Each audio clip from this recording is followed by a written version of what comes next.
બહુ વધારે ઇમોશનલ થઈ ગઈ છે તું. કંઈક વધારે જ મૂડ સ્વિંગ્સ નહીં થતા તારા? નવાઈ નહીં, તું એકલી પ્રેગ્નન્ટ હતી આ દુનિયામાં. આટલો ગુસ્સો નહીં. એક પ્રેગ્નન્ટ ફિમેલ પર તો જરાય નહીં.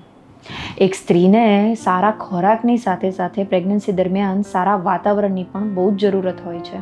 જ્યારે એક સ્ત્રી પ્રેગ્નન્ટ થાય છે ત્યારે તેના બોડીમાં શારીરિક ચેન્જીસની સાથે ઘણા હોર્મોનલ અને ઇમોશનલ ચેન્જીસ પણ થાય છે. નોર્મલ કરતાં તે વધારે સેન્સિટિવ બની જાય છે. જ્યારે તેનું વારંવાર અપમાન કરવામાં આવે, વારંવાર માનસિક તણાવ આપવામાં આવે, ઝઘડો કરવામાં આવે, ત્યારે તેના બોડીમાં સ્ટ્રેસ હોર્મોન વધારે સિક્રેટ થાય છે. કોર્ટિસોલ અને એડ્રીનાલિન વધારે સિક્રેટ થાય છે, જેની ઘણી આડઅસરો થઈ શકે છે. શું આડઅસર થઈ શકે છે? માતામાં સતત ચિંતા, દુઃખ અને હતાશાની લાગણી પ્રવેશી શકે છે. ઊંઘની સમસ્યા થઈ શકે છે. ખોરાકમાં પ્રોબ્લેમ્સ ઊભી થઈ શકે છે. બ્લડ પ્રેશર વધવાનું જોખમ વધી શકે છે. જ્યારે લાંબા સમય સુધી તણાવ ચાલતો હોય તો આવી પ્રેગ્નન્ટ ફિમેલ્સ દવા અને ખોરાક સમયસર નથી લઈ શકતી, જે ઇનડિરેક્ટલી બાળકના ગ્રોથ ઉપર અસર કરી શકે છે.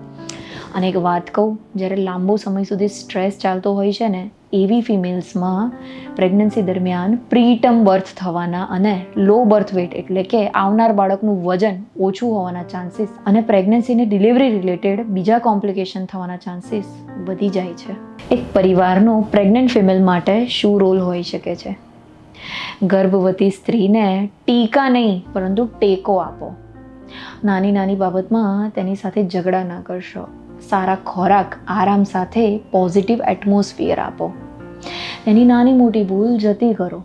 યાદ રાખો, બાળકનો વિકાસ માત્ર માતાના શરીરમાં જ નથી થતો, પરંતુ તે માતાની શાંતિ સાથે પણ સંકળાયેલો હોય છે. પ્રેગ્નન્સીમાં સૌથી કિંમતી ભેટ માત્ર દવા અને વિટામિન્સ જ નથી, પરંતુ લવ, રિસ્પેક્ટ, કેર અને મેન્ટલ પીસ એ પણ એટલો જ ઇમ્પોર્ટન્ટ રોલ પ્લે કરે છે.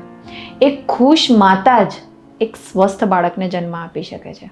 સાચી જ. જય શ્રી કૃષ્ણ.